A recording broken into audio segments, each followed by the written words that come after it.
Hello, I'm Commander WiggyB. This is Elite Dangerous version 2.4, and welcome to the second video in my Interesting Builds series. The episodes in this series are intended to showcase some more unusual and fun ship setups for commanders to try.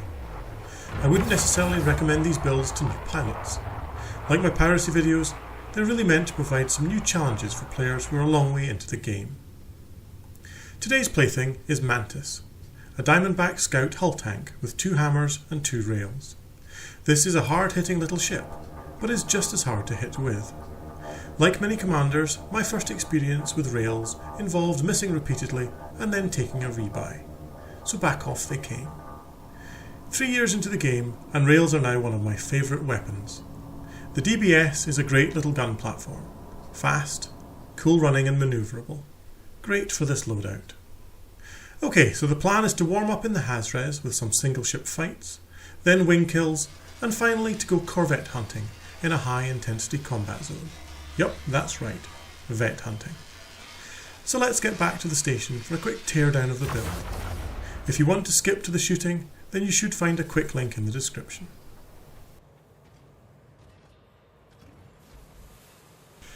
Starting with the hard points. This ship is fitted with a pair of size 1 standard rails, alongside a pair of Imperial hammers from Lavigne Duval. The hammer is a multi-shot burst-fire railgun. Each individual shot produces less damage than a size 2 rail, but hit with all 3 and damage is increased. The penalty is higher thermal loading and a longer delay between pulling the trigger and the first shot being released.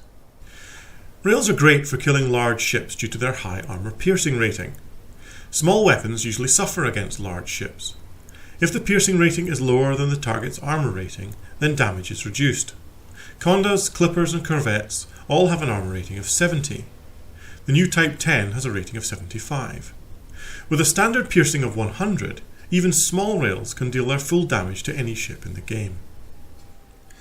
All of the weapons are engineered to sturdy mount grade 5. This reduces heat dissipation and improves the robustness of the weapons. Both excellent improvements on a small hull tank ship. The 2 standard rails have the feedback cascade secondary effect to stop targets recharging their shields using cell banks. Being a good combat ship, the Diamondback Scout has 4 utility mounts. I currently have 1 point defence, 1 heatsink launcher and 2 chaff launchers. These are all unmodified because I've simply not found the need. The point defence is currently above the cockpit. I may be tempted to move this to the back, as I usually only get shot by missiles when fighting a wing. The core internals are uniformly A rated. I've gone with reactive armour, engineered to grade 5 heavy duty. The power plant is armoured, as I've got plenty of juice. The thrusters are grade 5 dirty for maximum agility and speed. Here's where your time and materials will be best spent if you're looking to get the most out of this build. The frameshift drive is engineered for range. Finally, the power distributor is charge enhanced to increase my fire rate and boost recharge. I've toyed with making this weapon focused, but it works pretty well as it is. The optional internals are all reinforcements. The 2 size 3 hull reinforcements are engineered to heavy duty grade 5. The size 2 to thermal resistance grade 5. This balances out the resistances, as we'll see in a moment. The final slot has a 2D module reinforcement. An AFMU would also work here. However, during the 100 or so fights it took to practice for and then film this video, I didn't lose a single canopy or module. Good enough in my book. Finally, a brief look at the stats. 1625 hull and broadly balanced resistances. You could probably improve on these numbers, but as you'll soon see, they are more than good enough for PvE. So that's Mantis. Small, sturdy, and very hard hitting. Okay, time to get out into space and kill stuff. Let's start with something easy, like a deadly fer-de-lance with fixed weapons. As you can see, I have all 4 weapons placed on the same fire group. This means that I must be on target for 4 shots in a row to maximise damage. The standard rails fire first, then the 3 shots from the hammers. In order to fire a full salvo with all 4 rails, my weapons capacitor must be almost fully charged. If there are 2 or more empty bars, then the second hammer doesn't fire. The effect of this is clear from the ammo count on the weapons. The lower hammer usually ends a fight with a few extra rounds left in its magazine. For this reason, you'll often see me wait to fire, even when a clear shooting opportunity presents itself. Waiting also helps with cooling. However, unless I'm in silent running, this isn't usually a big problem, as the temperature doesn't exceed 130%, and so module damage is minimal.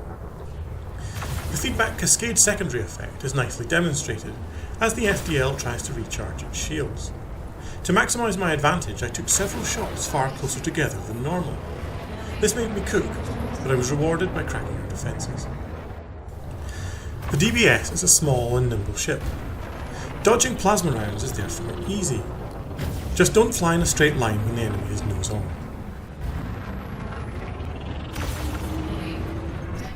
Here I use my preferred barrel roll evasion technique. This is classic Archon Fury and really works well against players and NPCs. The move involves spinning while using down thrust and means that you are never where the targeting reticule anticipates you to be when shots pass by. The next few shots are good examples of when to fire while using rails. If you wait until you have the ship perfectly aligned before pulling the trigger, then by the time the shot is released, the ship will have moved. Rather like an old school digital camera that always missed the moment. Instead, it is better to pull the trigger as you sweep towards the target, but before reaching it. This greatly improves my hit rate, and also increases the number of shots I can fire per pass.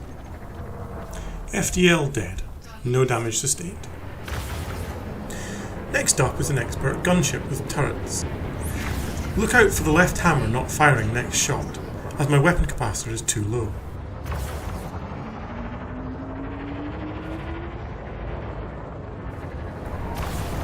Being far less manoeuvrable than the FDL, this ship is easy to stay behind. By using chaff, the turrets cost me around 3% hull over the course of the fight. Stepping up the difficulty, we have an elite clipper with turreted beams. This was very challenging to stay behind as he was flying backwards quite often. This is not helped by the vertical thrusters on the DBS, which are far less effective than those on the Vulture.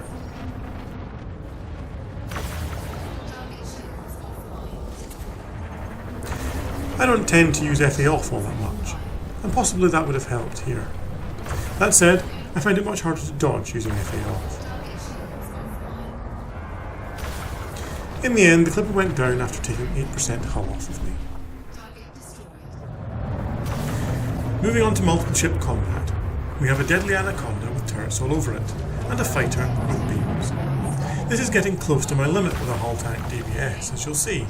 However, it was great fun to fight. This kind of challenge is exactly why I fly small ships in the Hazres. And that's a large frag turret I just flew into. Nasty.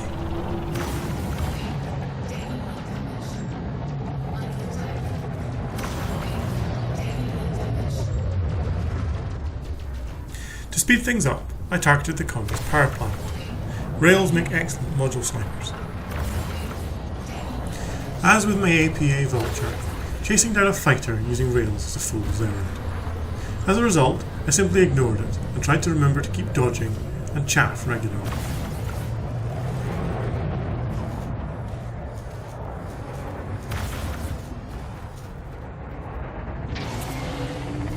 At the end, the fighter and the turrets had taken a heavy toll, 41% hull left, although my modules were still hanging together and my canopy wasn't even cracked. Great fight. And now the big wing. Here a hull tank DBS takes on a wing made up of 2 clippers and a dropship. To begin with, I targeted the weakest ship. I was hoping for a quick kill to reduce the total firepower in the wing. As you can see, the clipper's shields proved to be pretty squishy under withering fire from 4 rails. At this point, I realised that I should probably have checked loadouts before attacking, as at least one of the other ships is armed with missiles. These are the most damaging weapons for a hull tank to face, as they tear your thrusters to pieces and the splash damage wipes out weapons and utilities. Silent running is a great tool to counter missiles. Provided you're more than 500 metres away from your aggressor, they will immediately lose missile lock when you engage it. Target lock for gimbals and turrets takes a bit longer, and NPCs also tend to cheat. Tapping it on and off every few seconds is therefore the best tactic against missiles, and that's precisely what I didn't do here. Firing rails while silent running is a bad idea. Thankfully my point defence took care of most of the missiles anyway. Once the first clipper was down, I selected the next highest threat, which turned out to be the other clipper.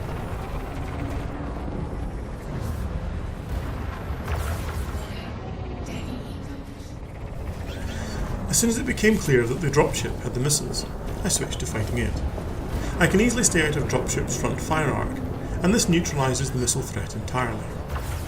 Because they have widely spaced weapons on the end of their nacelles, clippers almost always use gimbals or turrets.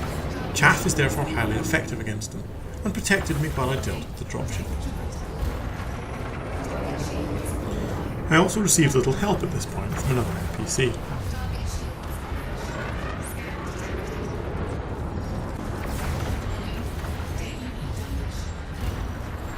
When the dropship eventually popped, the final clipper was pretty simple to deal with, and I really had my eye in at this point.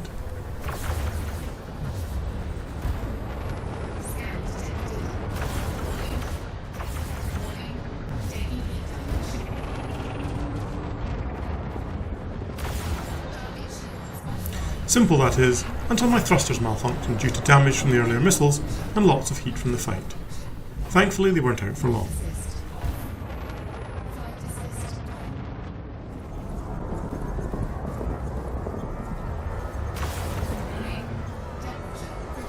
So that's the last kill, and 72% hull remaining. Who says hull tanks can't do wings? What's more, the fight was superb fun. Now for a real suicide mission. Corvette hunting in a high intensity conflict zone. I'll let the fight play out in full, so that it's clear this actually isn't a no-go area for a hull tank.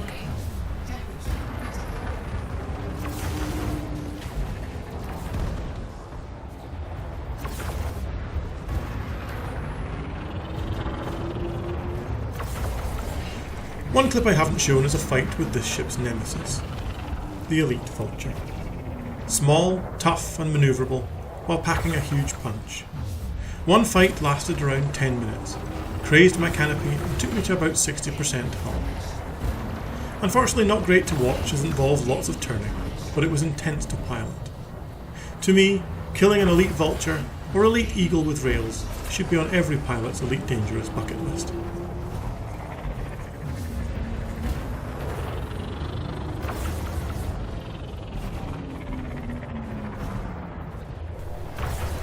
As you can see, killing Corvettes with a DBS is actually quite easy, since keeping away from their huge weapons is child's play.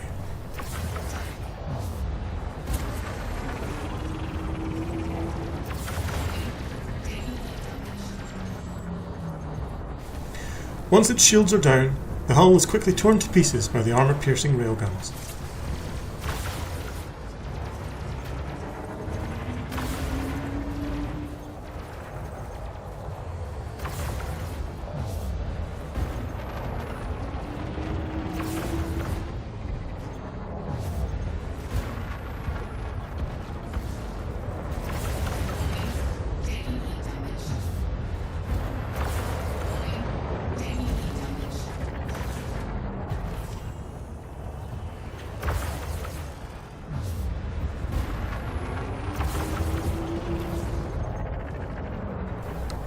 And that's it dead, with 90% hull remaining. After that, I stuck around for a few more kills. Here's a T9.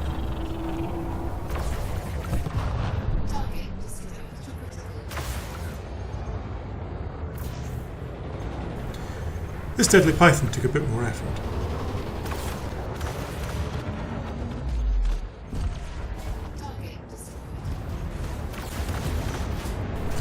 And a master level gunship, with a bit of help.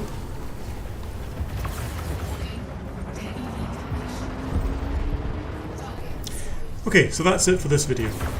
This ship is never going to make you rich grinding credits on the Hazres, but what it will do is bring out a huge grin when you survive Mission Impossible, or when you nail that first full burst. Please do leave a comment if you found the video useful. I'd be interested to hear about your adventures. If you hated it, please let me know why. Constructive criticism will be gratefully received. 07 and fly dangerous, Commanders. Wiggy B, out.